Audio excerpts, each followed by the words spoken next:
Kauai, paradise on earth, crystal clear skies, rolling surf, tropical breeze, sun-kissed beaches. Then, on the morning of September 11th, 1992, paradise turned into something evil. The skies turned black as night. Winds swept in at over 165 miles per hour. And the beaches disappeared as thunderous torrents of water pounded the shorelines. In an incredibly short period of time, Iniki, a Category 5 hurricane, ravaged the garden island of Kauai.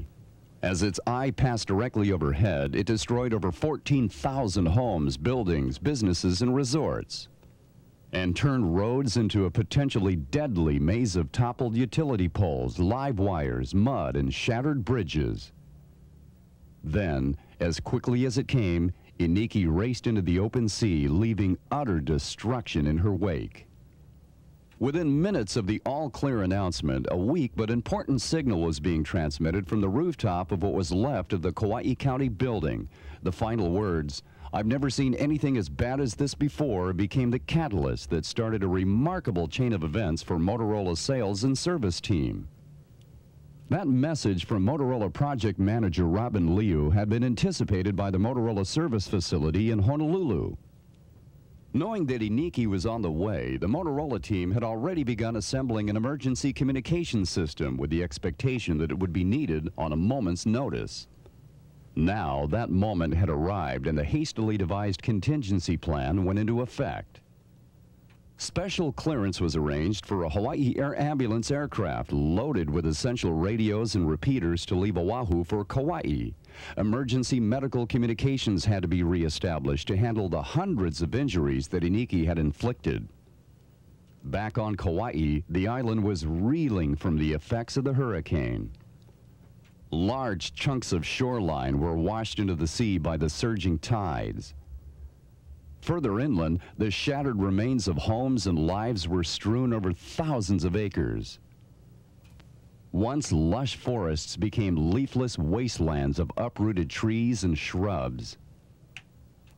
The rolling mountainous island had been dotted with microwave towers that had provided uninterrupted communications from the shoreline to the most remote valleys. Now, with many of the communication sites in ruins, the island was in silence. A deadly silence, as victims of the hurricane had no way to relay their cries for help. Meanwhile, with equipment coming in from the mainland, Puerto Rico, and Australia, the Motorola team was loading a specially commissioned C-130 Air National Guard transport plane. The plane, along with a team of Motorola technicians and engineers, was winging its way to the devastated island of Kauai just hours after the initial call for help. As the C-130 made its way toward the island, Motorola's Kauai service team, under the direction of David Miyazaki, had already reestablished communications to the island's emergency medical services network. Ambulances could now talk to hospitals. Hospitals could now talk to Oahu. Orders for medicine, blood, supplies, and assistance began to pour in. As the military transport touched down at the marginally operational Lihue Airport, the fields sprung to life to begin transporting the precious cargo to strategic locations throughout the island. An aerial survey to the key communication sites pinpointed what needed to be done. Equipment was sent to the various locations on the assumption that everything at the site had been destroyed. The Motorola team then rolled up its sleeves and went to work. Erecting antennas, installing repeaters, wiring up portable generators, coordinating their efforts with the island's officials and volunteer organizations, reaching out to the most remote sites, and monitoring the operation of each phase of the system as it came online.